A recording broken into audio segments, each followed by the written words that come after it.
역대하 35장 10절부터 19절까지 말씀입니다. 요시야의 그 6월절 제사와 또 이제 거기에 대한 평가입니다.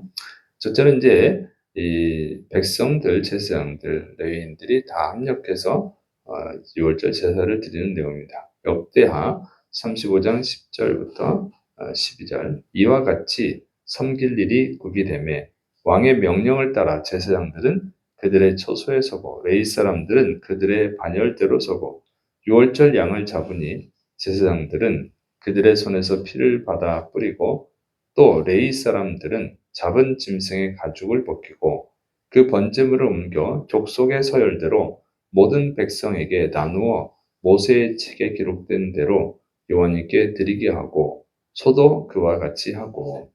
자, 이 번제 드리는 그 방식은요, 레위기 1장에 자세히 나옵니다. 그래서 요시야 왕이 이 레위기 1장을 보고 제사를 드리는 것을 알 수가 있습니다. 네, 조금 이제 상황에 맞게 변경된 거로 보여요. 자, 네, 첫째는 이제 백성들이 제물을 잡아서 드리는 거예요. 그 피를 제사장에 주는 겁니다. 그러면 그 제사장이 그 피를 받아서 그 재단에 이제 뿌려요. 그리고 이제 레위인들은 그 잡은 고기에 그 짐승의 가죽을 벗깁니다. 그리고 이제 제사장들이 그걸 다시 번제로 드리는 거예요. 불에 태우는 거죠. 이렇게 내렸어요. 그러니까 이 하나님께 번제를 드릴 때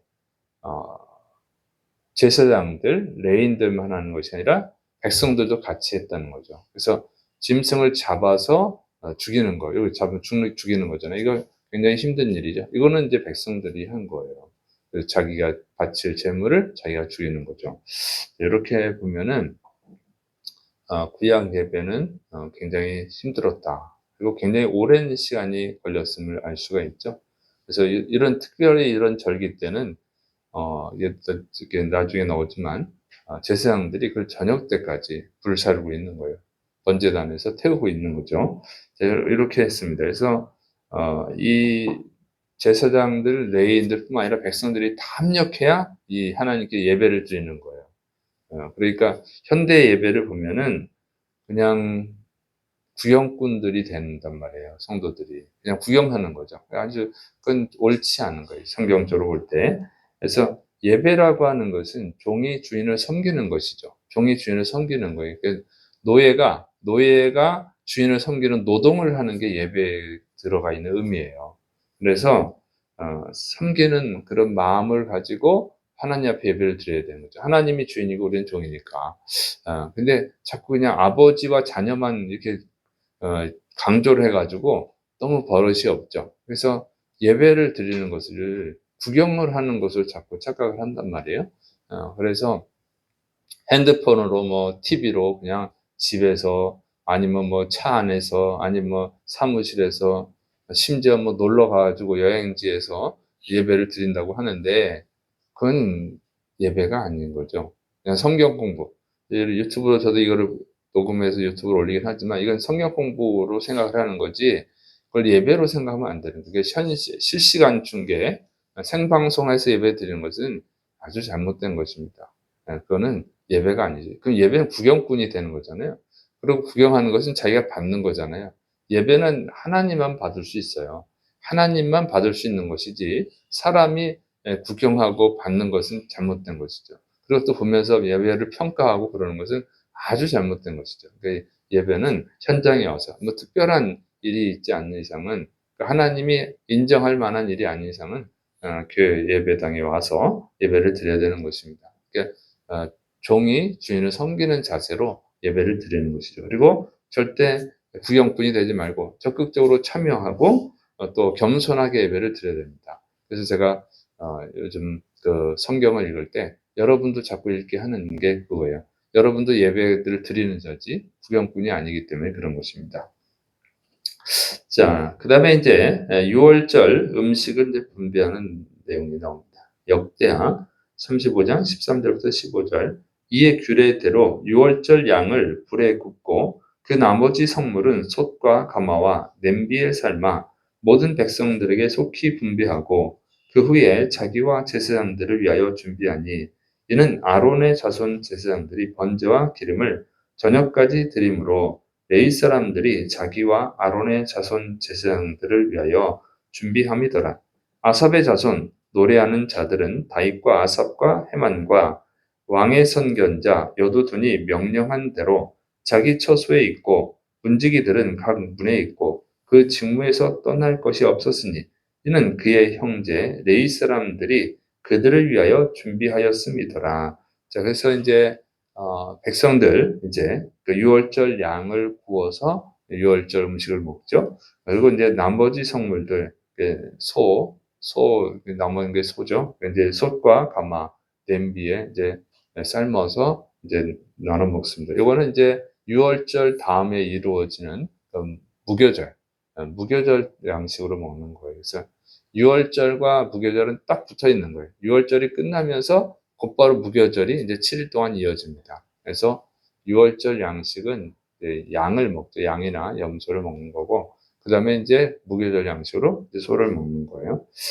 그런데 이제 이 백성들만 먹으면 안 되고, 백성들이 고기를 잡았으니까 힘들죠, 물론. 아주 힘든데, 그렇다고 백성만 먹는 게 아니고, 제사장과 레인들도 먹어야 되잖아요. 근데 제사장들은 그 6월절 번제를 계속 드리는 거예요, 저녁 때까지. 그러니까 그 먹을 음식을 준비할 시간이 없어요. 그럼 누가 준비하냐면 레위인들이 준비하는 거예요. 또 레위인들 보면, 이게 찬양하는 레위인들이죠. 아삽의 자손, 노래하는 자들. 그러니까 이 찬양하는 레위인들은 또 이 찬양의 직무를 감당해야 되고 또 문지기도 거기에 직무를 해야 되니까 그것도 이제 다른 레위인들이 준비하는 거예요. 그러니까 이걸 보면은 하나님께 예배드리는 게 가장 중요한 거예요. 응? 네, 그래서 음식을 먹어야지 살지 우리는. 그렇지만 그 일을 하는 사람들은 거기에 집중을 해야 돼요. 그러니까 제사장들과 노래하는 레위인들은 자기 직무에 집중하고 나머지 레위인들이 그들의 음식을 준비했다 그 얘기입니다. 이런 식으로 하죠. 그리고 어쨌든 이렇게 합력해야지만 예배를 드릴 수가 있게 된 거예요. 구약 예배는. 그리고 굉장히 오래 걸립니다. 시간이. 그래서 안식일에는 아무 일도 하지 말라고 그러는 거예요. 그냥 쉬라. 자꾸 이 성경을 잘못 해석해가지고 안식일은 쉬는 날이야. 그냥 그래서 주일날 예배 드리고 공사하고 그러면 안 돼. 좀 쉬어야지. 이래가지고 오후 예배를 정당화시키는데 그런 게 아니에요. 그게 아니고 이렇게 오랫동안 걸리기 때문에 아무 일도 하면 안 되는 거지. 그 세상 일을 하면서 예배를 드릴 수가 없어요. 구약 예배는. 그래서 오늘은 너무 우리가 인스턴트 시대에 빠져가지고 예배를 자꾸 1시간에 끝내고 그렇게 하다 보니까 응? 자꾸 이상하게 되는데 그건 성경에 대해서 무식해서 그런 거예요. 그래서 예배라고 하는 것은 종이 주인을 섬기는 일이다. 힘든 건 각오해야 되는 것입니다. 그리고 하나님께 집중을 해야 된다 그 얘기예요. 그다음에 이제 세 번째는 이제 요시아의 유월절에 대한 평가입니다. 역대하 35장 16절부터 19절 이와 같이 당일에 여호와님을 섬길 일이 다 준비되매 요시야 왕의 명령대로 유월절을 지키며 번제를 여호와님의 제단에 드렸으며 그때에 모인 이스라엘 자손이 유월절을 지키고 이어서 무교절을 7일 동안 지켰으니 선지자 사무엘 이후로 이스라엘 가운데서 유월절을 이같이 지키지 못하였고 이스라엘 모든 왕들도 요시아가 제사장들과 레위 사람들과 모인 온 유다와 이스라엘 무리와 예루살렘 주민과 함께 지킨 것처럼은 유월절을 지키지 못하였더라. 요시아가 왕위에 있은 지 18째 해에 이 유월절을 지켰더라. 그래서 요시아 왕이 명령을 해서 이제 유월절을 지켰는데 그 유월절에 이어서 이제 끝나면서 동시에 무교절이 시작된다고 그랬죠. 그래서 무교절을 또 7일간 지켰다 그 얘기예요. 그래서 요시아의 6월절 무교절 제사는 율법 규정을 따라서 제사장, 레위인들, 백성들이 각자의 직무를 다 감당함으로 합력해서 이렇게 제사를 드린 것을 알 수가 있습니다. 그리고 그것에 대한 평가는 사무엘 선지자 이후로 모든 왕들 중에서 요시아가 최고로 잘 드렸다. 이렇게 평가를 내린 것입니다. 그러니까 다윗이 정말 위대한 왕이죠. 솔로몬도 하나님께 정말 많은 것을 드렸죠. 그런데 다윗과 솔로몬을 포함해서 그 중에서 가장 잘 드렸다 그 얘기예요. 그러니까 다윗보다도 훨씬 더 잘 드렸다고 하는 것이죠. 그러니까 성경 줄에 맞춰서 정확하게 또 잘 준비해서 다 합력해서 체계적으로 이렇게 유월절을 지켰다고 하는 것입니다. 그런데 이때 요시아가 18년째 왕이 된 지 18년째다 그랬어요. 8살에 왕이 됐으니까 26살이죠. 이때 젊은 나이에 이렇게 하나님께 정말 유월절을 잘 지킨 거예요. 유월절 제사를 잘 드렸는데 그게 이때 또 어떤 일이 있었냐면 요시아가 성경책을 발견하죠. 그러니까 성전을 수리하던 중에 율법책을 발견했잖아요. 그것을 보고 이렇게 했음을 알 수가 있는 것이죠. 정말 가장 위대한 이런 유월절을 지켰는데 그것은 성경, 그 율법책, 성경이죠. 그러니까 그걸 발견하고 나서 이렇게 됐다는 거예요. 그러니까 그것을 보고는 정말 하나님께 유월절을 잘 드려야겠구나. 이렇게 이제 요시아가 마음을 먹고 했음을 알 수가 있습니다. 그래서 우리가 성경을 배워야 되는 거예요. 그냥 감정적인 신앙생활하면 안 되고 그냥 경험에 따른 이런 신앙생활하는 것이 아니라 성경을 보고 그 성경대로 신앙생활을 해야 되는 거예요. 느낌대로 뭐 이렇게 하죠. 그건 아무것도 의미가 없어요. 오늘 은혜가 충만했어. 뭐 찬양하는데 은혜가 충만했어. 그거는 자기 개인 감정일 수가 있어. 자기 기호에 맞는 찬양이라서 그날따라 우울했는데 그럴 수 있어요. 그런 거 중요한 게 아니에요. 더 중요한 것은 하나님의 말씀을 따르는 거죠. 그러니까 우리 개신교는 루터가 종교개혁을 일으켜서 나온 거잖아요. 루터가 어떻게 종교개혁을 일으킵니까? 성경을 연구하면서 이 천주교가 잘못됐구나. 타락했구나. 성경에서 벗어났구나. 그래서 루터가 성경으로 돌아가자 한 게 종교개혁이잖아요. 우리는 항상 성경으로 돌아가야 됩니다. 성경을 보고 하나님이 가르쳐 주시는 길로 가야 되는 거예요. 이 성경을 보지 않으면 감정을 따라서 다른 사람 따라서 하다 보면 잘못된 길로 가는 거죠. 그래서 오늘날 너무 편리하게 예배 드리는 거, 그냥 횟수로 주일 성수를 했다고 생각하는 거, 그거 아주 잘못된 거죠.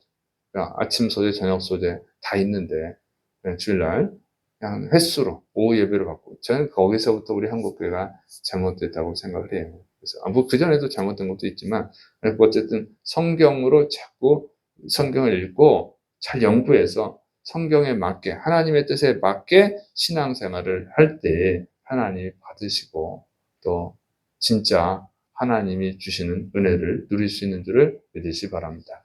기도하겠습니다. 사랑이 많으신 하나님 아버지, 우리가 성경을 보고 하나님의 뜻을 잘 따를 수 있도록 하나님의 뜻을 잘 알고 그 하나님의 뜻에 맞춰서 신앙생활할 수 있도록 붙들어 주옵소서.